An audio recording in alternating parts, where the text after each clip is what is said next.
Greetings, book lovers everywhere. I'm E-Train and welcome to E-Train Talks. And today, I am so grateful to be joined by none other than Lisa Fipps, the debut middle grade author of the award-winning and downright amazing novel in verse, Starfish. And I know so many people listening and watching admire you, Lisa, as much as I do, and are beyond grateful for your novel.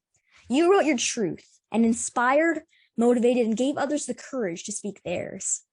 And I'm especially thrilled to be talking to you today because you were the first author to ever give me feedback on one of my book reviews, which of course was my review of your extraordinary novel in verse, Starfish. And now, without further delay, I'm so pleased to welcome award-winning author and amazing person, Lisa Fipps. I am so excited to be here today, E. I am. Like, seriously. I think you're the coolest human ever. So I'm happy to be here.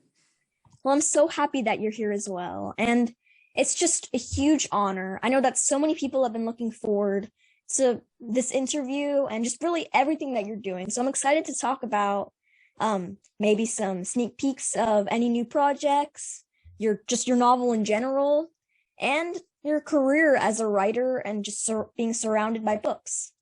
Okay. And now let's get into my first question. All righty. So one of my favorite quotes in Starfish is, "It's unknown how many students' lives librarians have saved by welcoming loners at lunch." Mm-hmm. And this is such an important and sentimental message. And I'm curious to know if there are any librarians that perhaps made an impact on your life at a young age, as they did for Ellie. 1,000,000,000%. Not even 100%, 1,000,000,000%. Because when I was in elementary school, I had an amazing librarian named Mrs. Pochon, and she was originally from Canada, so she had a kind of a strong Canadian accent, right?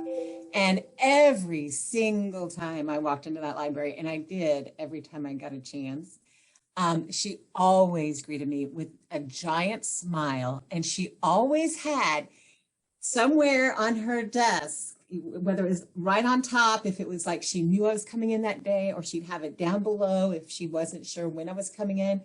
And she'd go, "Lisa, I have some great books I know you're going to love." And the fact that, she smiled at me when so many kids and even some teachers, to be honest, were like mean to me because I was different and had a different size body, was right there, just alone. The smile, would have been enough to make me adore her. But when I knew that even when I wasn't around, she was thinking about me and thinking about my love for books and literature and thinking of what I would like, that just, when you're rejected and bullied at every turn, and then you find someone who smiles at you and they're thinking of you in positive ways, it's life-changing. And she even got to the point, we developed this amazing relationship. And she even got to the point where she had me be her advisor, like her student advisor. And so she would get books to evaluate, to decide whether or not to buy them for the school. And she'd say, "Help me evaluate them." And so I got to read like books before anyone else did. And it was just like, and then that made me feel special too, right? And then as I went on into, junior high and high school, I had similar librarians in that school building as well. And they technically, you weren't supposed to go in the library during lunchtime, but they never said a word. They let me come in. They let me do my thing. They knew I was hiding from all the bullies. They knew that, right? Like, they never said it, but they knew it was unspoken.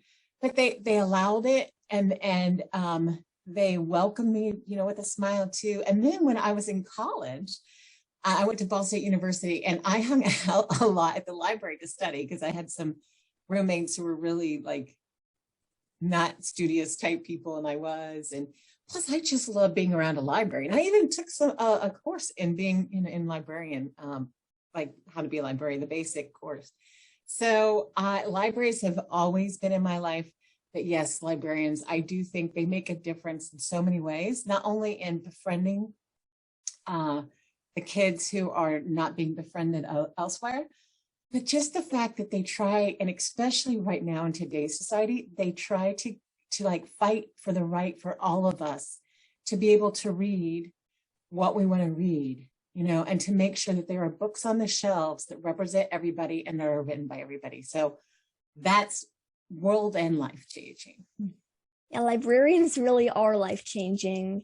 And if any of you watching are librarians, you're incredible people. And take it from Lisa Fipps, like an amazing and inspiring person. You were so, like, everybody is so grateful for your impact that you've made on so many kids' lives. And I love your answer, Lisa. And it's so true. Like, and the quote in your novel and verse, Starfish, librarians really have made an impact on people's lives. And I think that your whole novel and verse, it's not just like, it may be considered realistic fiction, but it's also the truth. There's so much truth to your book, and that just makes it even more special. And I'm interested to know, and I'm sure everyone else is listening is interested as well, why did you decide to write Ellie's story in verse? I think it was probably a combination of things, one of which is that, Ellie and I are so much alike, right? And her story aligns with my story. And I always tell people that Ellie got the watered down version of my life.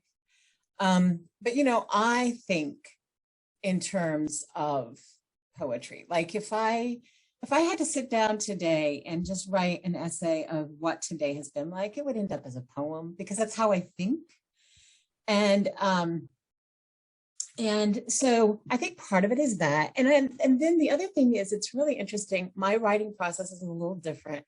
I mean, I've heard from other writers that they do this as well, but it's not as, say, common as some. But like when I decided I wanted to write this book, because I've always wanted to write children's books, but when I sat down and started working on it, I was just like, okay, this book doesn't exist, which I found that hard to believe, that after all, I needed this book when I was a kid. And so when it didn't exist yet, I was like, wow, okay. So when I sit down to write it, I thought, how do I tell my truth? How do I tell my story, but yet not it be my story, right? I mean, and I wanted it to be contemporary. And so I got these little video clips in my head. And that's how my writing begins, is you think of like a Marvel movie trailer kind of thing, where you start to see like, oh, this Thanos guy is a bad guy, and this is sort of the havoc he's going to wreak. And so so I get like these little movie trailers, and I got these movie trailers of Ellie in the pool, and then I started getting some movie trailers of Catalina and the other characters. And then I thought, okay, I get it. I get her story. Now I can use my experiences and my emotions to tell her story.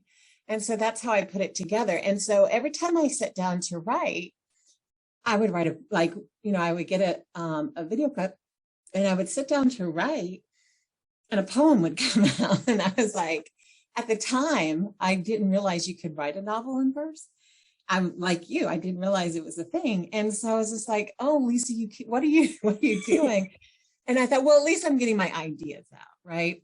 And so I would take the poem, and I would try to turn it into prose, and I hated it that way. I mean, I did it, but I hated it. Just it wasn't accomplishing what I wanted to accomplish with her story.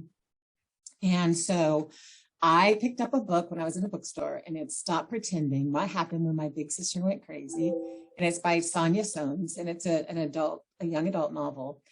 And when I opened the page and I saw that it was a novel in verse, and I was like, oh, okay, you can write a whole book like this. And so then I was like you. Once I read my first novel in verse, I read every novel in verse seriously that existed at the time. And then as I started working on Starfish. And so that's sort of how that comes about. And I'm working on some other books. Writers, we're always working on more than one.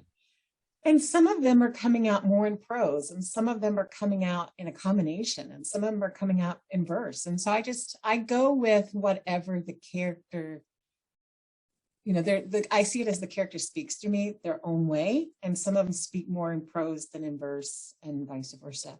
And then some things lend themselves more to verse or prose, depending. So I heard there's a rumor that there's going to be a sequel to Starfish. And is this true? And if so, can you share any sneak peeks for everyone listening? Well, the rumor is kind of half true, half not true. I'm thinking about it. I'm thinking about it. I never wrote it with the idea of, I'll write a sequel to this. Yeah. And the very first author visit I had with the school in Arkansas, the very first question from this little boy was, is there going to be a prequel or a sequel? And I had to laugh. And I told him, I'm not laughing at your question. It's a great question. I appreciate you asking it. I'm laughing because I never thought of that. You know what I mean? I just never thought of it. I guess I'm the type, and I think this probably comes from my background as a journalist. I was a journalist before, is that I don't think in terms of sequels. I mean, like, yeah, like for example, when there's a tornado, you write about the tornado happening, and then the next day you write about like the damage, and there's some little bit of like a sequel. But most of the time, journalists are hit and run, right? They do a story and then they're done with it. And so I wasn't thinking that way. And then, but the more people talk to me, the more I think, could I, should I, and what would it be?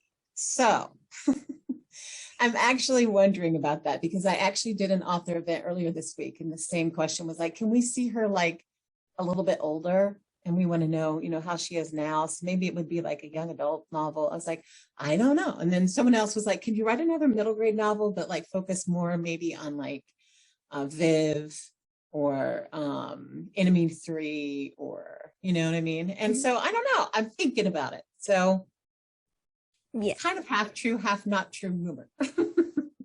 And either way, if there is no sequel or prequel or maybe a story about one of the other characters, I'm still excited to see where your writing journey takes you. And I also feel like Ellie's story has been told, but I feel like there's more to the story. And I know that everybody who read Starfish, they really want to see another book in the series. Maybe not a sequel to Ellie's story, but just something about that universe.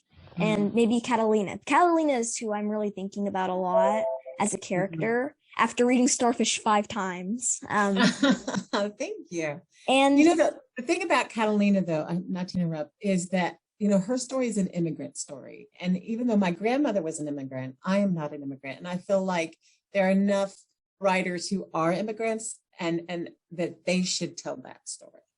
Yeah. So I wouldn't say Catalina wouldn't be in another book, but she would still be a secondary character because I just feel like own voices is very important. I mean, like I don't think it would have been okay if someone who had never been fat tried to write Starfish. That's true. You're right. And so I think someone who has an immigrant story should tell an immigrant story. That's such a true message. And now, speaking of your work as a journalist, my next question is about your journalist journey. So hard to say, isn't it? Yeah. So I know that you used to be an award-winning journalist, and I remember on an event you said that you wrote about hilarious topics like llamas and more. And this sounds so silly and just fun and exciting to talk about. So will you share some tidbits about your journey as a journalist? Wow, journalist, that's hard to say. And how it led to becoming a middle grade author? Yeah. So, yeah, sure. So you're asking like some of my things that I've covered or done or like about what you've covered and how it kind of led to Starfish and just writing middle grade. Okay. I want to make sure I had your question right. So, it's interesting because journalists never really get trained. I mean, we go through obviously college and get a degree in it. Where you learn about journalism law and all that. But your first day on the job is usually something along the lines of, okay, you're going to be covering the police beat. So go down to the police station and read all the reports, see if there's something that sounds interesting. And you're on your own, right? There's not like someone like walking you through it. They're just go do it, And I love that though. I'm a very independent person and I prefer to just do my own thing.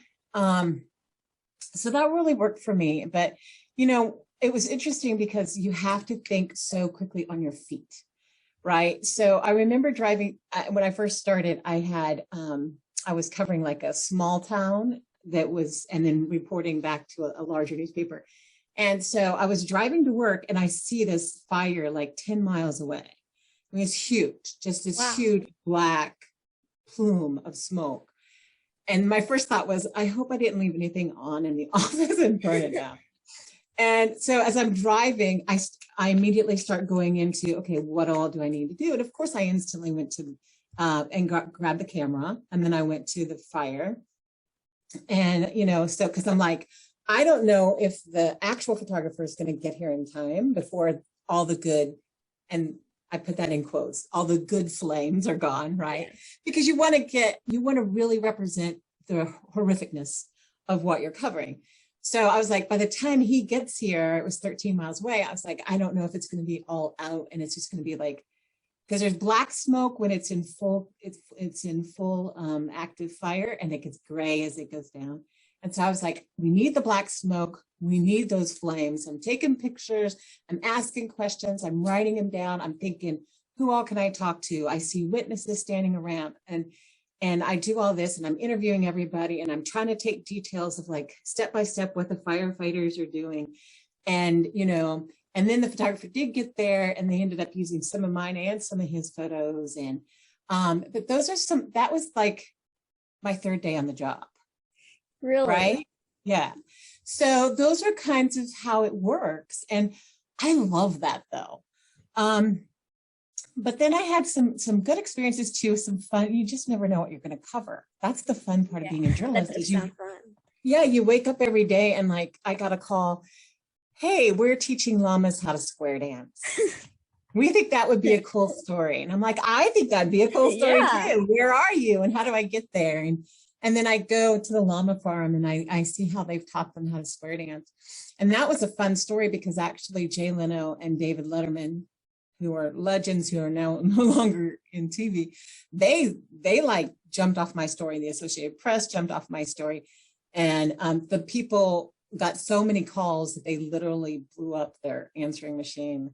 Really? From that.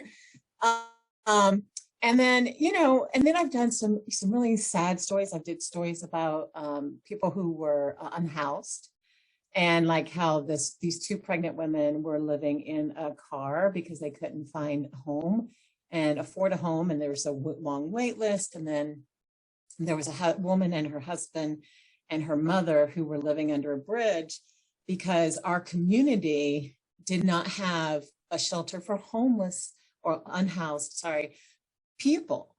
It just you had two shelters. You had women and children, and you had men. So if you were married, they put the husband in one and the wife and children in the other. Yeah. And I found that to be exceptionally cruel because, when you're unhoused and you've lost literally everything, you only have your family left, and then they split you up. And so what was amazing was a local church, who realized, the benefit of, hey, we talk about God and we talk about love, but if we're not actually helping people, they're never going to believe in a God, right? And so they contacted me to get more information about these people. Then they contacted the local people, and they raised money and bought a house. And now there is a shelter for families in our community. So that's my favorite story ever, because every time I pass that house, I'm like, if I had never written that story, families would still be being separated. And so there's fun stuff, there's exciting stuff, there's scary stuff. Like, I used to write about criminals, obviously, and I would get letters from prisons and threats and things like that. So there's this huge gamut, and you just never know every day when you go to work what you're going to face. And so how that plays into my writing is, first of all, I'm a huge researcher. Like if you were to look to see, and Starfish is very much based on my life, right?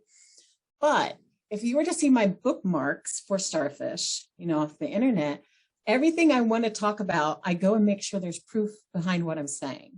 Mm-hmm. Like when I talk about bariatric surgery for children, there are, I found where people who children who were 3 and 5 and 7 and 12 as becoming a common number 12.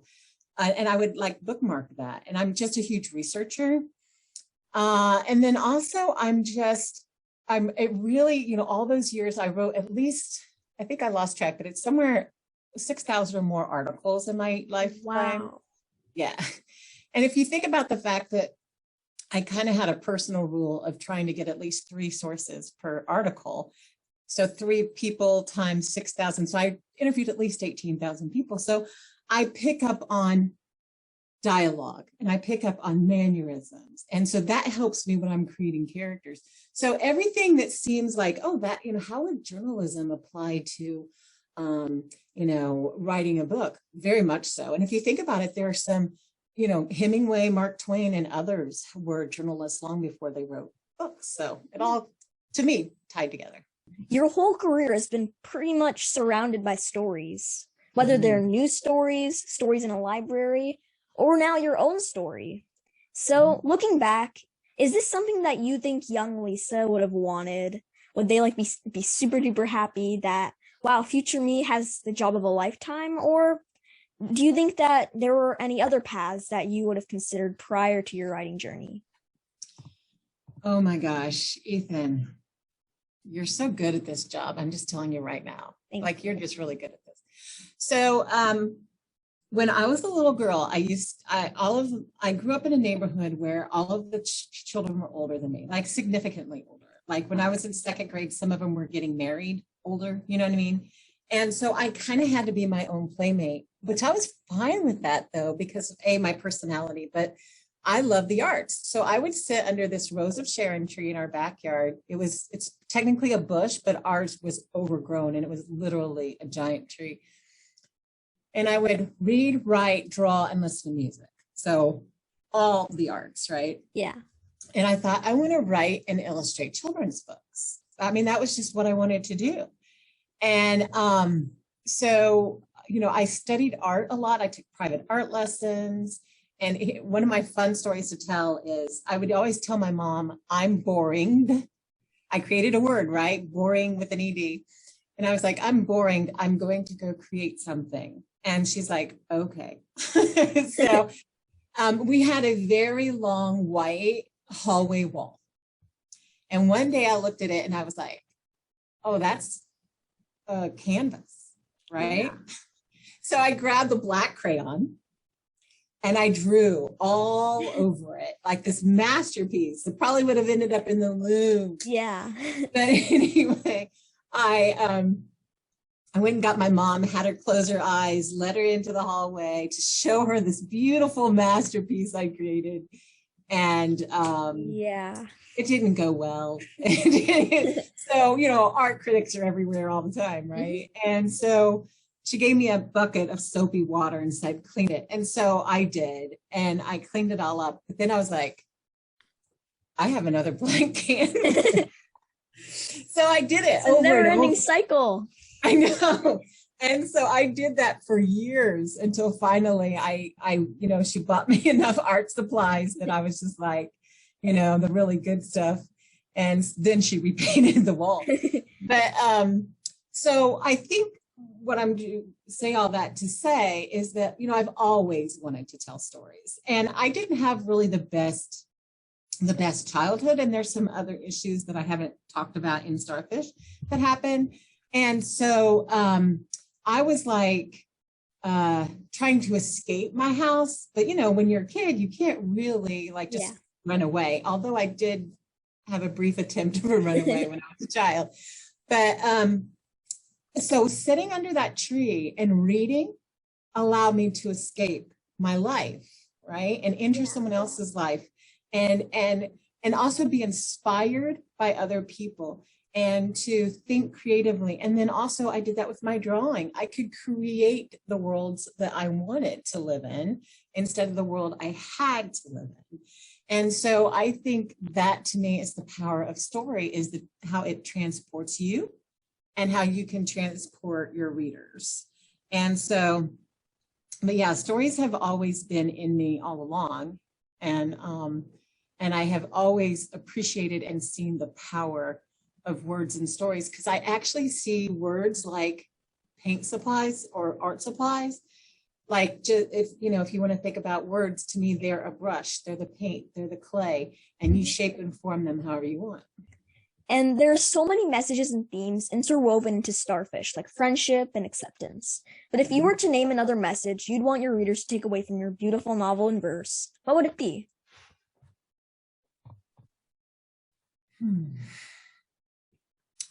One of the things I think, and I don't know that I realized it would have this big of an impact when I wrote it, obviously, but I think from reader feedback, what it does is it really is that door, and it is that window and that door, right? So for all the people who have lived Ellie's life, they finally see themselves in literature and represented authentically. And I think that's like crucial, considering 70% of Americans are fat. And, 70% of the market has been ignored for far too long, not just in literature, but in social media and the movies and everywhere. And so I think that's crucial, but I think that door too is crucial, because I hear so many people. I actually got a beautiful letter from someone who had been in the publishing industry for years, very well respected. And she said, "Oh my gosh, Lisa, I had some fat relatives and I was always ashamed of them. And yet I wanted to defend them. And you have captured what that is like, right?" And so I related to the mother, because I understood that what she was really probably trying to do was like spare Ellie from pain, because having grown up with a sister who was fat, Ellie's mom knew what Ellie was facing in a different way than Ellie did. And I think that the mom was trying to spare her from pain. And I think she thought, well, if I just change Ellie, if I get Ellie to change, the pain will stop. But I don't think that, she realized that really that wanting Ellie to change, and therefore really not accepting Ellie as she was as hurtful, if not more hurtful, than the other part of being fat and being bullied. And so, and to have this person, and I've had people say that, this changed me. It changed how I see fat people. It changed me how I see myself. It changed me, and I will never do that again. And I think that door window thing that happens with literature is essential. I mean, you cannot be every person. I cannot be another religion. I mean, you can always, convert. But I mean, I can't be every single religion on the planet. I can't be every single culture on the planet. I can't be every single gender on the planet. But through reading, I can. Yeah. For the length of that book. And I can start to see into their lives through that door. And then parts of their story. Here's the great thing about story is a part of everybody's story is a part of your story. And your story is a part of everyone else's story, because we're all humans and we are in this world and life together. And so every book can be a door and a window for the reader and the writer. And it's just this tunnel of communication that you funnel through as you read. And I think, I have so much more love and understanding of other cultures and religions and genders and everything because I read. My next question is a fun question that I like asking a lot of my guests. So if you were trapped on a deserted island and you could only bring one book, what book would it be and why? That's not very nice of you. I mean, it doesn't, yeah, I know. One. Oh my gosh. It'd have to be an anthology. It also could be a series if you'd like. I'm going to cheat. I'm going to say, I'm going to pretend that there has been an anthology made of every novel in verse ever written and every poem ever written. And it's one really big book. I would love that's that. the book I'll take. Because I'm one of those people, I'm very eclectic in what I like to learn about and think about. And you think about that, again, it goes back to journalism. I've covered everything from test driving cars to writing about, the breast cancer gene and everything in between. And so I have this huge, span of knowledge and interest. And I watch documentaries. It's like one of my favorite things to do. I'll watch live surgeries. I mean, I'm just that girl. Yeah. And so if you ask me one, I'm going to find a way to cheat. I can't say one either. Yeah. It's an anthology of every poem and every novel and verse ever written in one giant volume. That's what I'll take to the island. And now it's time for my final question. The question I ask every single one of my guests.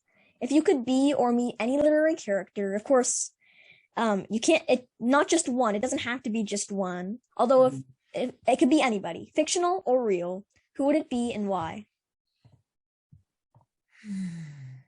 Oy vey. I know.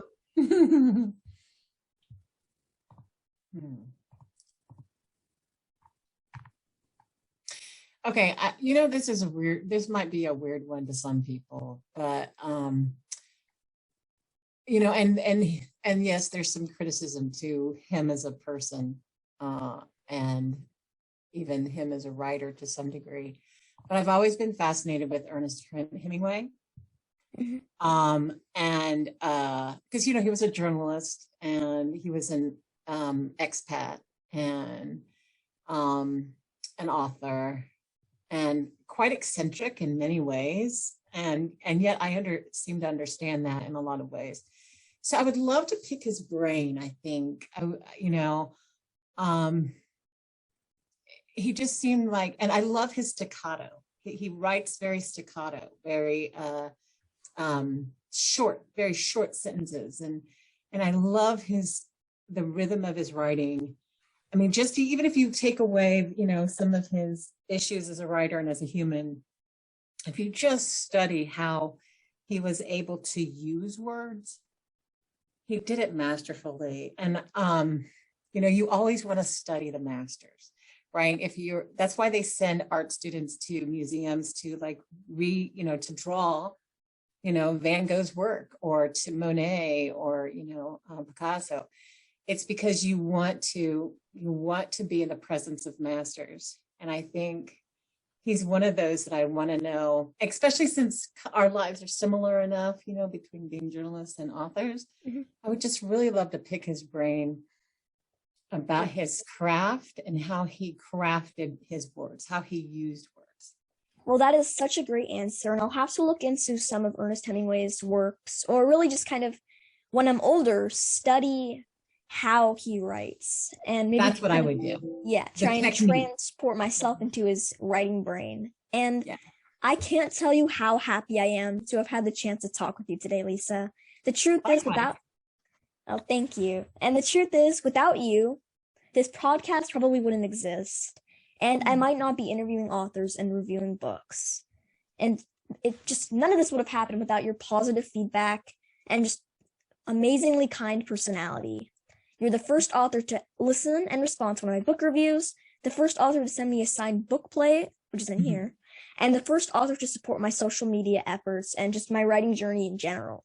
So I just got to say thank you for everything. I haven't had the chance. This is our first Zoom meeting together. And I hope that I can say thank you in person one day. You're the kind of writer that lights up the room and makes the world smile. I can't wait to read whatever your next novel is, and I hope you'll come back and talk with me about it. Thanks so much for sharing your book journey, Lisa, and it has been such a pleasure. You are the best. Oh, thank you so much, E. Likewise, on all accounts. Thank you. And I'd love to likewise your likewise back. Well, likewise till infinity and beyond. There we go. Yeah, I agree. You're an incredible person. And everybody, if this interview hasn't persuaded you to get your hands on a copy of Starfish, well, I don't know what will. Her answers were insightful, interesting, and just downright special. And I'm honored that I had the chance to talk to you today, Lisa. And everybody, you need to get your hands on a copy of Starfish. And also, I think you should also check out Lisa Fipps' website.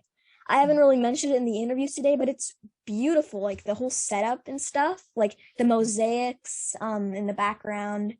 like I did a lot of my research there, not just because I was looking for information, but also I was very just impressed and also inspired by your website format. The mosaics are, I love mosaics. So I really have to agree with you on that account. And just that's all for today, everyone. Stay safe, keep reading, and just write your heart out and follow your passion. Lisa did, and look where she is now. She was a journalist. She was worked in the library, which is super cool, and now she's a published author. I'll see you in the next one, everybody.